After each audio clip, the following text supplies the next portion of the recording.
While FBI agents were working undercover online, tracking the dark corners where predators hunt for children, saving real kids from real monsters, reports claim leadership pulled many of them off those life-or-death cases and reassigned them to immigration raids instead. Let that sink in. Specialists trained to identify child exploitation networks were told to walk away mid-investigation, and for what? For paperwork arrests and political theater. That's not law enforcement. That's not protecting families. That's dangerous mission creep, and it could have devastating consequences for communities across the country. The allegation comes from multiple sources. Mr. Garcia is recognized. Thank you, Chairman Jordan, and welcome again, Director Patel. As members of the Judiciary Committee, we have a responsibility to conduct oversight of the FBI and assess whether or not you're doing a good job in a responsible and impartial manner, or whether you're just a henchman for Donald Trump who's weaponizing the Bureau at the expense of public safety. As Congressman tenure is the Bureau's expanded role in low-level, non-criminal immigration enforcement. I have a report here from the conservative Cato Institute. They've obtained ICE documents showing that over 2,500 FBI personnel are now working on immigration enforcement. A yes or no question. Did you sign off on this? 2,500 FBI employees are not currently working on immigration enforcement. Did you sign off on this? On the Cato report? On the 2,500 personnel, FBI personnel that have been reported to now be working on immigration enforcement. I couldn't have signed off on it because it's not happening. You can call it whatever you want, but the reality is that over 2,000 personnel individuals are now working at ICE instead of their jobs. I want to follow up on something that Senator Durbin asked you about yesterday. This article from MSNBC reports that nearly every agent on Baltimore's domestic terrorism unit, who was, by the way, investigating the 764 network of child predators, was diverted to work on immigration enforcement full-time. That forced them to, and I quote him, walk away from investigations of a network of violent predators that targets and exploits children online. Yes or no? Were you aware that this happened, and did you sign off on it? The premise is false. The 764 network in Baltimore is taken down, and FBI agents do double and triple duty all the time. I'm reclaiming my time. You told Senator Durbin yesterday you didn't know about it, so your testimony is inconsistent today. No, I found out. Final question. Let me ask you, again, a yes or no question. Are you aware that agents have been told by supervisors not to documenting their shifting of resources toward immigration-related work? That's a literal another falsehood. It's impossible to move a human being without documenting that work. As FBI director, you must be transparent with Congress.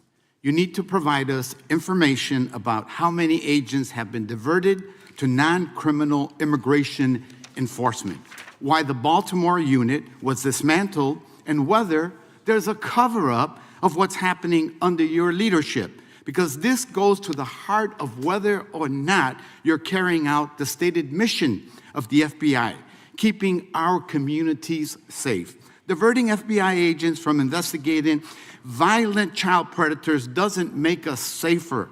Using FBI resources to target parents, children, and other immigrants for low-level, non-criminal enforcement doesn't make us safer. Enabling violent, lawless conduct by federal enforcement doesn't make us safer. As we saw last week when an ICE officer killed one of my constituents. And I know that the FBI has been involved in that investigation.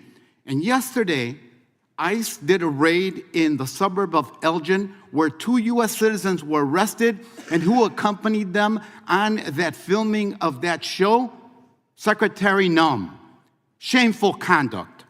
and weaponizing the FBI to serve Donald Trump's political agenda instead of the American people does not make us safer. Before I yield back, Mr. Chairman, I request unanimous consent to submit the following documents for the record.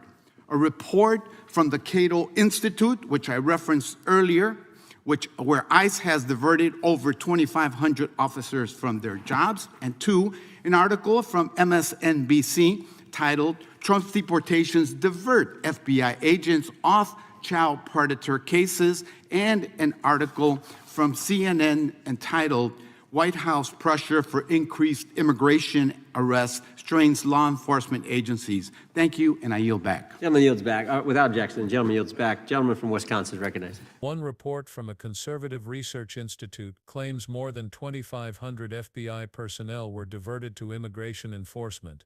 At the same time, news outlets highlighted cases where entire units dedicated to child exploitation were pulled off their work. In Baltimore, nearly every agent assigned to track an online predator network reportedly got reassigned. Think about that, dozens of specialists following digital footprints, grooming patterns, and encrypted chats suddenly told to stop and focus on something entirely different.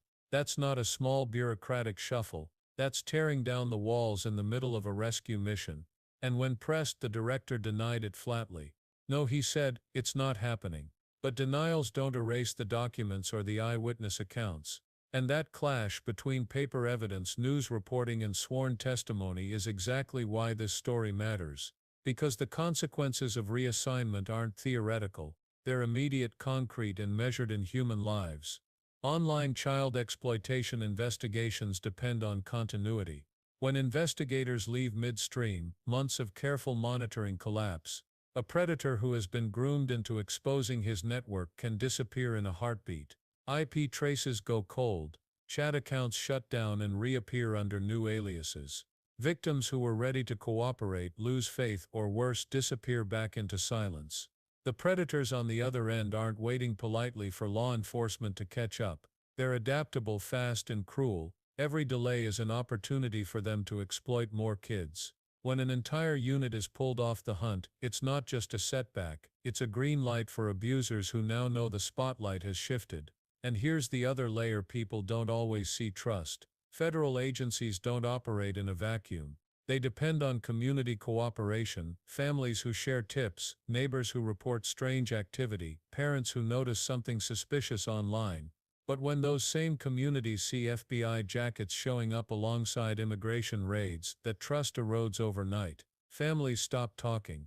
Victims stop reporting. Witnesses stop cooperating. People who might have been willing to point investigators toward a predator suddenly fear that their loved ones could be the next target of enforcement. And once that trust is gone, it doesn't just affect immigrant families. It affects entire neighborhoods. Crimes go unreported, criminals walk free, and public safety suffers for everyone. This is where politics slips in. Enforcement priorities don't exist in a vacuum either. They're shaped by headlines, campaign talking points, and the constant pressure to show results that look tough, even if they don't actually make communities safer. Raids make for dramatic television. Footage of arrests plays well on certain networks. But shifting resources away from the silent, complex, slow work of tracking predators in chat rooms, that doesn't make for flashy clips. It only saves children quietly without cameras. And when priorities tilt toward what looks good instead of what protects, the mission is compromised. Safety isn't measured in optics, it's measured in lives protected and crimes prevented. So when lawmakers press the director with reports and documents, when they cite sources that say Baltimore's child exploitation unit was gutted, they're not just playing politics. They're demanding accountability. Congress is supposed to serve as oversight, to force transparency when powerful agencies insist everything is fine. If 2,000 agents were moved, there should be a paper trail. If an entire unit was reassigned, there should be documentation. And if leadership insists it never happened, then the contradiction between testimony and documentation demands answers. This isn't about partisan point scoring. It's about whether internal controls inside the nation's most powerful law enforcement agency are functioning at all. Imagine for a moment the stakes for ordinary people. Picture a teenager who gathers the courage to report someone grooming them online. That case depends on speed. A team of specialists ready to subpoena chat logs, track digital fingerprints, and coordinate with tech platforms. It depends on continuity, agents who know the grooming patterns and recognize when a new alias is actually the same predator resurfacing. Now imagine those agents being reassigned in the middle of the case. The teenager waits. The predator keeps messaging. The tip never leads to a rescue. That scenario isn't abstract. It's what happens when mission creep and political optics outweigh specialized law enforcement work. It's the kind of failure that leaves scars, not just on individuals but on trust in the system itself. So what should happen next? First, independent review. The Inspector General should dig into whether these resource shifts happened, and if so, how they were approved. Second, transparency rules. Any large-scale reassignment of agents from one mission to another should require notification to oversight committees and a clear accounting of the impact on public safety. Third, whistleblower protections. If agents inside the Bureau see resources being pulled away from predator cases to chase political optics, they need a safe channel to report it without retaliation. And fourth, public engagement. Oversight only works when the public demands it. That means reading the reports, following the hearings, and holding leaders accountable when answers don't add up. Because the question at the heart of this moment isn't just about paperwork or internal management. It's about what these institutions are for. Are they here to protect communities from real threats, predators, terrorists, violent criminals? Or are they here to provide political theater, moving pieces around to serve a narrative while leaving real dangers unaddressed? If we care about public safety, if we care about transparency, then we can't accept silence or denial as answers. We should insist on records, we should insist on accountability, and we should refuse to let life-or-death missions be sidelined for political convenience. The stakes are too high to ignore. While agents are capable of working double or triple duty, the reality is that no one can do everything at once. Every reassignment means a trade-off. Every hour spent on raids is an hour not spent digging through chat logs, intercepting grooming attempts, or coordinating rescues. And when the trade-off involves children's safety, the margin for error disappears. Communities deserve better than political enforcement disguised as law enforcement. That's why this story matters. It's not just about one hearing or one clash between a lawmaker and a director. It's about whether the nation's most powerful law enforcement agency is living up to its mission. It's about whether we're willing to ask hard questions when answers are inconvenient. And it's about whether the people who are supposed to be protected, the children, the families, the communities, are actually the ones who come first. If you found this breakdown useful, subscribe to the channel for more deep dives into how these institutions work and why accountability matters.